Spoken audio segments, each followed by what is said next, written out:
Hello, everybody. It's another day of robot reviews and unboxings. Hopefully, you can hear me fairly well today. I'm outside, as I usually try to do for these, and it's pretty breezy. It's a bit cloudy. It's not supposed to rain, but it's looking kind of iffy. So I'm hoping, as with the last time, that it doesn't rain on me while I'm out here. Um, I'm still got that lingering cough from that last bit of my cold, so I'm going to try not to bother you too much with coughing.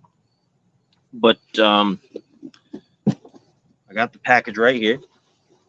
And this is an interesting one. And it's going to be kind of controversial for some people because of the reuse of molds and things of that nature.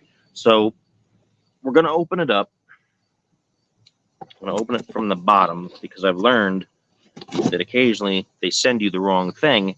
And I don't want to be sent the wrong thing. I want to have the return label intact on the top. So I'm going to open it from the bottom. And then I'm going to tell you what it is once I pull it out here. Then you might understand why I say it's a little bit controversial. Not controversial like it's not like an adult thing or anything like that. It's just Hasbro has a tendency to reuse its molds, and a couple of these things have been overused to the point that they're starting to suffer a little bit. Like the joints are going bad and things like that.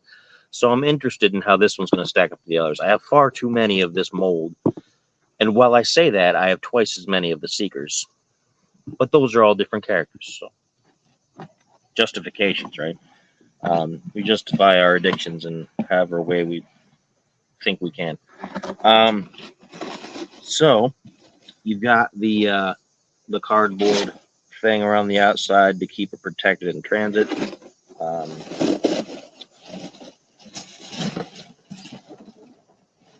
right, put that box over there. This is the Fractured Friendship 2-pack. You can see it's got Megatron, it's got Orion Pax. This is based on the IDW comics, which is something that I'm really into, which is why I got it. And it has Gladiator Megatron, which is the next step up from the minor Megatron that came with, I believe he came with Senator Ratbat in one of the last 2-packs they did from the comics. And then it also has Optimus Prime as Orion Pax, as security officer Orion Pax. That's what he's basically, a beat cop, like a police detective. And what's interesting is the use of the molds for these. Now, the Orion Pax is a pretty extensive redo of the War for Cybertron Gamer Edition mold, which was pretty good. And I understand why they used that as a base, because in the comic, in the IDW comic, this is the IDW 2005 comic run, he was beefy, he was wide, he wasn't like the heroic Optimus that we see a lot of times from the cartoons. He was big and beefy and morose and had a lot of, depressive issues going on. The Megatron mold is the same mold as the minor Megatron, which is the Earthrise mold, which understandably is getting a bit overdone, to be honest. Like the last couple I've gotten have had problems, especially in the legs. I'm going to pause this a moment to turn my grill heat down because I'm going to be grilling as soon as I'm done with this. Okay, that should have been just a little blip for you guys, like a bloop, bloop, because that's how the pausing works in the software here. I could have just not said anything and just done it, but you guys know I do this as if I'm doing it live, and I like to be full disclosure. So, yeah, this is part of the Legacy United set. That's the big thing right now. And we're going to open this up and see how these figures look. I've already seen a lot of criticism for the Megatron because it's not super highly detailed as far as like paints and things go, and it's meant to just resemble, like I said, the Megatron from the IDW run right before he became the Decepticon leader. And as you can see, both very wide, very beefy. This Optimus Prime was hitting the gym. He was a tough guy. Pardon me there. And I more got this set for him than I did for the Megatron because I have my figures grouped, organized in different ways. Like I have a classic G1 selection where everything resembles the original G1 cartoon. That's where my Studio Series 86 line goes, and a lot of the other various ones that were re-released over the last few years to be in the original style. I have a game section for all the ones that were in the games. I have a golden age of Cybertron lineup that I'm working on that has all the old Senators and the old Primes and things like that. So they all have their place, and I did not yet have a comic accurate Optimus Prime. I've got a lot of Optimus Primes. I probably could have picked one that would have worked, but this is specifically the one, and it looks super close. So I'm pleased with that. Now, the Gladiator Megatron, I don't know. I could have easily just used the minor Megatron, but for completeness. But if I could have gotten them separate, I probably would have just gotten the Prime and not gotten the Megatron. You know what I mean? You know what I mean, Ryan? You're too young for that reference. I'm going to open up the Megatron first. I'm going to take my scissors and snip the bits holding them in.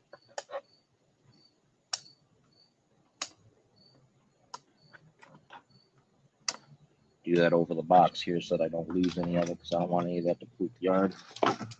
Oop. Drop the scissors. I'm probably going to cut myself. That would be great. You guys will see injuries. YouTube won't allow that. I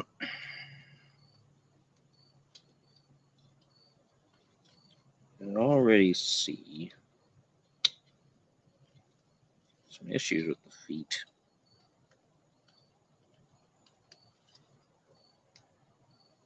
They're kind of like this. I just snapped this one into place. And this one doesn't want to.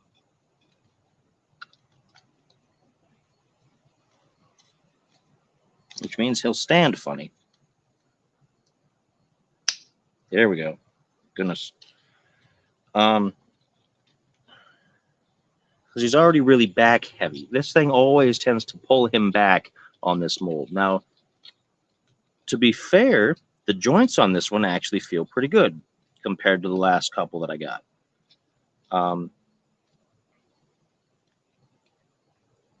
The paint is nice. It's got some nice silver accents on the bicep there. He's got the various markings that show him to be fighting in the pits of Cybertron. So all in all, I'm slightly more impressed than I thought. He's actually tighter than I thought he was going to be. He's still kind of loose in the hip joints here, but not too bad. So I'm going to set him. He's going to fall over, I bet. No, if I have him hunched forward. See, most of the time in my displays, I have to hunch him forward because something about the legs and feet, they just don't, I don't know what it is. They just can't get him right. I'll put him there. His accessories.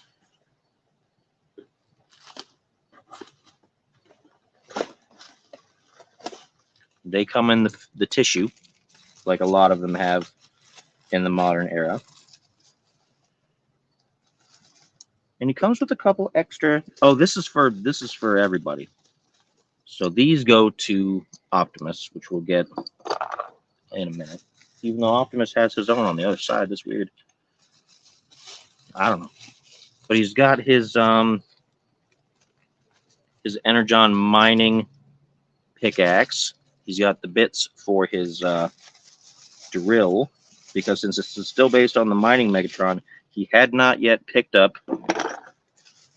his iconic fusion cannon. So I'm going to assemble all that. And he's got another accessory that isn't unpacked yet. They must have did like a mix and match for the various accessories. If I put that, now this is supposed to go on the back here to store, but it just comes off like it's going to make him even more back heavy. So don't know what that's all about, but I'm going to put it on his arm like the minor Megatron, since that's who he is. And while I'm at it, I might as well get the other accessories.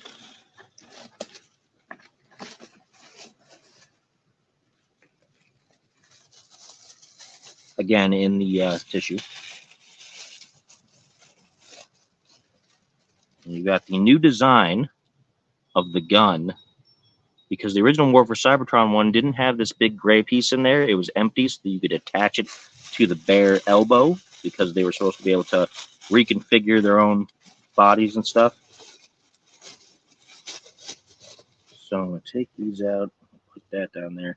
And these are the other two accessories that come with the Megatron. It comes with a sword and a hammer to show that he's a gladiator. So I'm going to take his pickaxe off.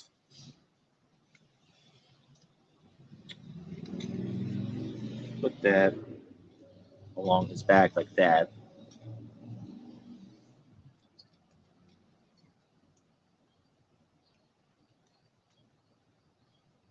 And that's real loose in his hand. The sword's a little bit better. The hammer is awfully loose in his hand. But now he's fully decked out with his gladiator weapons, right? So that's interesting. It's an interesting direction that they went with that. So I'm going to put him back over here so that we can take out the star of the show here, which is the new Prime.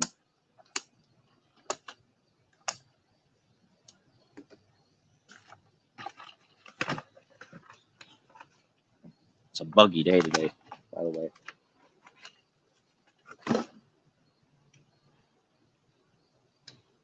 And he still has that gimmick, so that's interesting. They didn't fully do a lot of retool on him, but he is. He's got. If I'd have thought to bring out the gaming one, I'd have brought that one out to compare, and I might do that in a later video so you guys can see the difference. But he is a beefcake. Like, he's.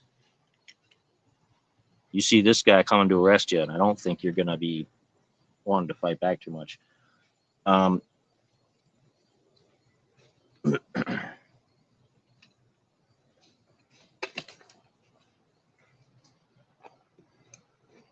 Somebody walking by and I don't want to attract attention. I dropped my scissors.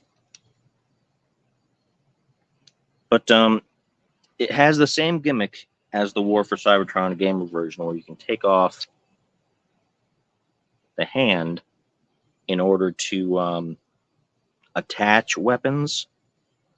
So if you use the other weapons, and you can attach his hand on his butt there in a really weird way. But if you want to use the weapons from the War for Cybertron lineup, you can do that. Or it works just as well with this big old cannon there. Big gun. And he's got these little guns, which are supposed to also be like more smokestacks for his vehicle form. And they go on his forearms like that. And of course, if you open up his chest, you got a little matrix. Now, when he was security officer Ryan Pax, he did not yet have the matrix, but that did come into play as he became Optimus Prime as the comic series went on. So, nice joints though, super tight, not too tight. Everything works the way it's supposed to. I'm sure the transformation is probably good. He's got a good range of head motion. So some good emotion that you can do with this figure. I'm looking forward to having him in the lineup and getting him with some poses. But there you go. That is the... and it comes with instructions, of course, too, the instruction booklet, which are of limited utility, depending, because sometimes they just don't read very well. So I'm going to pack that back up. So that's the Fractured Friendship 2-pack from Legacy United. Like I said, it's a bit controversial because of the reuse of the molds. The game mold definitely translated better than the Megatron one, which has been reused a lot. So let me know what you think about that. There's a big discussion incoming about reuse of molds and how many is too many, along with recolors and things that I've touched on before. And I'd like to have a big mega video for it. I'd like to talk to some people about it, do like a roundtable discussion if I can get some other people on here. So anyway, that's my latest Robo review, and stay tuned for more.